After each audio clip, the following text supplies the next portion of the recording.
Jack Nicklaus has 18 major championships. Nobody else in the history of professional golf has ever touched that number. And at 86 years old, sitting inside the broadcast booth at his own tournament, he looked straight into a live feed and said he could not stand what he was watching. The golf world went quiet for a second, not because a legend had an opinion, but because of what came out of his mouth next, and who it was aimed at, and how long the list turned out to be. This is not the story of one outburst. What happened at the 2025 Memorial was the loudest moment in a verdict Nicklaus had been quietly delivering for years. A verdict about LIV defectors, about governing bodies that failed the sport at a precise moment in 1995, about mid-round media intrusions, about old friends who took 9-figure checks without making a single phone call first, and about a mentor-protégé relationship that collapsed the moment one man chose a CEO title over the values the other had spent a lifetime defending. Each name on that list tells you something different about where the standard lives and what happens when someone falls short of it. Start with the players who set the whole thing in motion: Dustin Johnson, Cam Smith, Sergio Garcia, major champions, world number ones, men who built their names inside the very system that Nicklaus spent his career constructing and defending.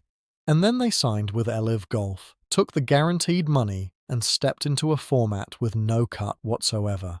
That last detail is the one that sits with Nicklaus the most. Not the Saudi financing, not the disruption to the schedule, not even the money itself. The no-cut format, the safety net, the fact that a player can arrive, perform poorly over 54 holes, and still collect a massive guaranteed paycheck. In Nicklaus's framework, that arrangement is not professional golf competition. Walking away with full payment regardless of performance is theatre dressed in athletic clothing, and theatre is something he has zero patience for. His position carries a real contradiction that deserves to be acknowledged directly. Saying he would have turned down the money is easy to say when your legacy is already sealed with 18 majors, when your course design business is profitable, when your name is on tournaments. Not every player operates from that position. Some of these men had 2 or 3 competitive years left, and someone offered them financial security for life. That is a human decision, not a moral failure. But Nicklaus does not frame it as a financial decision at all. He frames it as a covenant broken, the agreement between a competitor, the course, and the history of the game, and in his view, choosing comfort over that covenant is a permanent disqualification from the conversation he actually cares about. Then came the 2025 Memorial Tournament, and a leaderboard situation that produced one of the sharper dismissals in recent golf history. Ben Griffin had been in contention. Sepp Straka and Nick Taylor were in the mix, solid tour winners with real credentials. Nicklaus looked at those names and said something to the effect that when a player like Scottie Scheffler sees them at the top, he simply plays his game without changing anything because the gap is that wide. The point was technically about competitive tiers and what separates a truly dominant player from the rest of the field. But the way it landed was a verdict, not an observation. Griffin responded publicly, said he hoped to prove the legend wrong, and that response tells you exactly how the comment registered. It was not delivered as motivation. Nicklaus was not saying work harder and come back stronger. He was drawing a line and placing most of the modern field firmly on the wrong side of it. The Phil Mickelson situation stings differently because what Nicklaus delivered was not criticism. It was indifference, and from a man of his stature, indifference hits harder than any direct attack. Mickelson is a 6-time major champion who spent decades being mentioned in the same breath as Nicklaus in terms of major ambition and aggressive playing style. And when someone asked Nicklaus at the 2025 Masters about Mickelson's form and his chances, the 86-year-old essentially admitted he had stopped following it. His words were that you never see it anymore, referring to Mickelson's visibility on the traditional circuit. Mickelson then missed the cut at that same Masters, which seemed to confirm what Nicklaus was suggesting, but the confirmation was almost beside the point. The damage landed the moment Nicklaus said he was no longer paying attention. For a competitor who spent his career measuring himself against the sport's giants and craving the respect of those giants, hearing that one of them has simply stopped watching is its own kind of devastating. Nicklaus was not saying Mickelson is a bad golfer. He was saying Mickelson is no longer relevant to the conversation he cares about.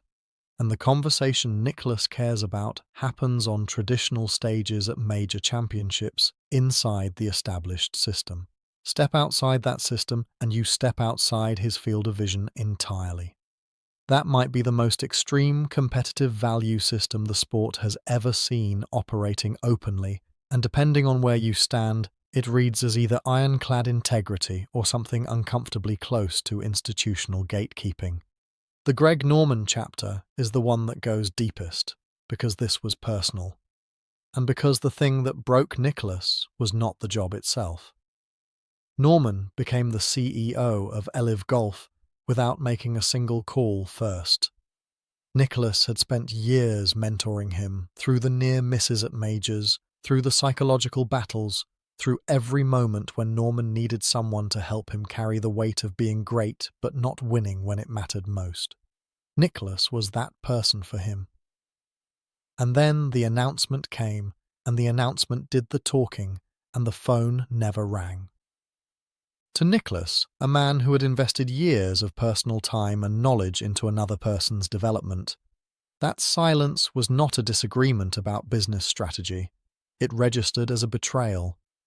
He has been characteristically understated about it in public, saying only that he and Norman just do not see eye to eye, which, coming from someone who tends to say exactly what he means, translates into something far sharper. The respect has been withdrawn. The relationship as it existed ended.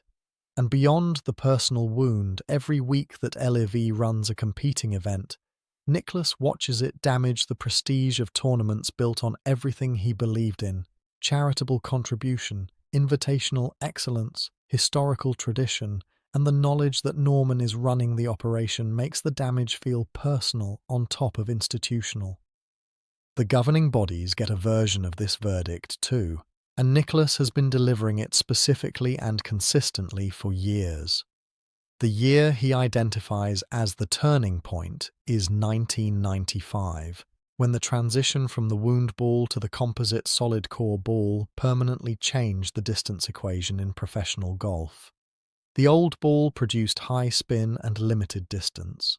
The new one produced low spin and extraordinary carry, and the USGA and the RNA, the organizations whose entire mandate includes controlling exactly this kind of technological shift, approved it through their testing process and let it through. Classic courses built around strategic architecture, where every hazard had a specific purpose tied to realistic hitting distances, suddenly became too short. Hazards could be carried. The layout stopped testing what they were designed to test. Renovations followed everywhere, including at Muirfield Village, Nicklaus's own course, which he built from the ground up as a test of strategic excellence, and has had to keep reworking because the ball outgrew the original design. He has said the distance growth is insane and cannot be allowed to continue, and that the governing bodies had their chance to stop it and chose not to. In his view, that is a failure of stewardship, and Nicklaus does not extend patience to people who fail the things they were supposed to protect. To understand why he pulls back his respect, you have to understand who still holds it and why. Tom Watson has it in full. At Turnberry in 1977, the two best players in the world went at each other round by round over 72 holes with the sport's oldest trophy on the line, and Watson won because he was genuinely better that week. Nicklaus put his arm around him afterward and said so out loud, "No excuses, no retreat into silence." The same thing happened at Pebble Beach in 1982, another gut punch on a massive stage, And the respect only grew because Watson kept showing up fully, kept competing with everything at stake. Arnold Palmer has it too, which is worth noting because when Nicklaus arrived on tour, Palmer's gallery was openly hostile, stomping the ground during his putts, calling him names in the crowd, and Palmer never used any of that as a weapon. He competed hard, kept the contest between the players, and let the results speak.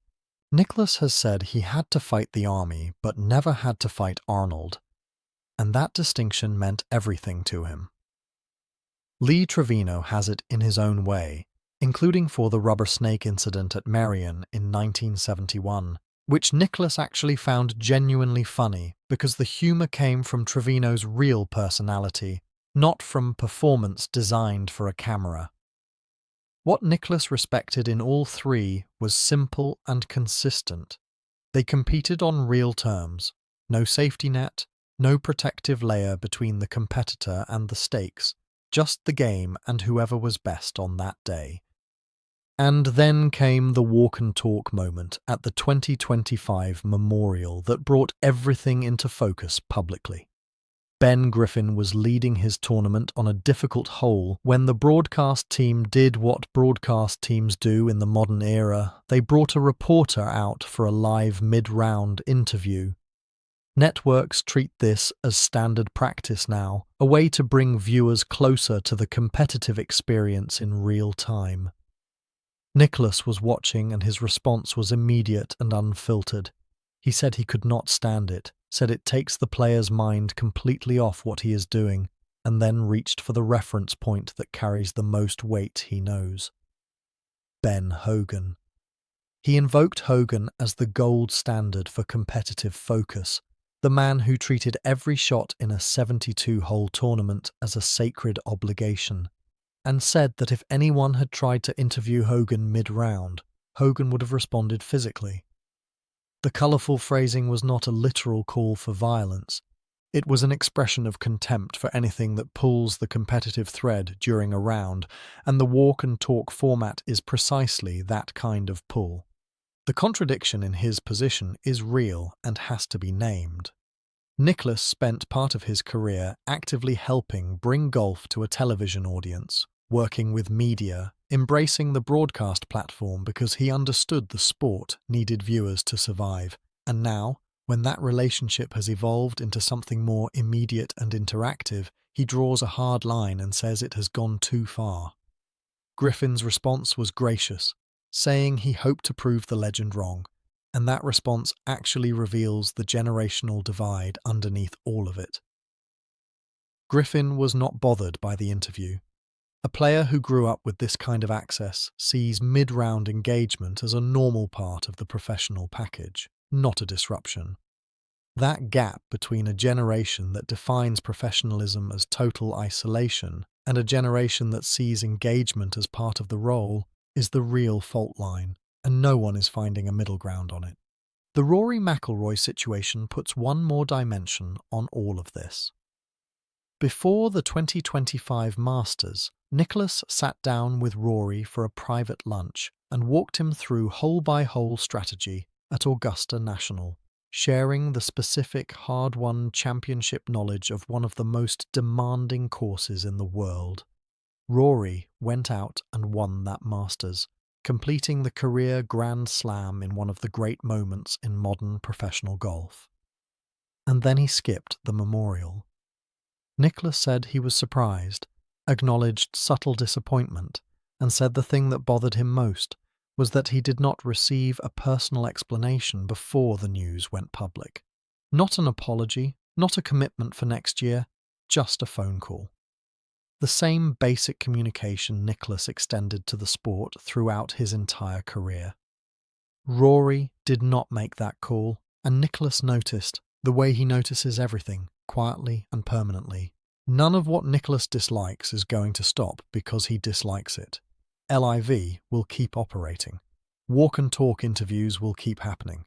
Players will keep managing their schedules and making decisions that make sense to them in the moment. His standards can feel oppressive, and his tendency to treat disagreement as disloyalty can feel like a hard and sometimes unfair way to move through the world. But underneath all of it is a conviction that is completely genuine. Golf is something worth protecting, worth fighting for, worth saying something uncomfortable and public about when it goes wrong. He watched the governing bodies let the ball technology slip away in 1995. He watched players he mentored choose guaranteed checks over the stages where history actually gets written.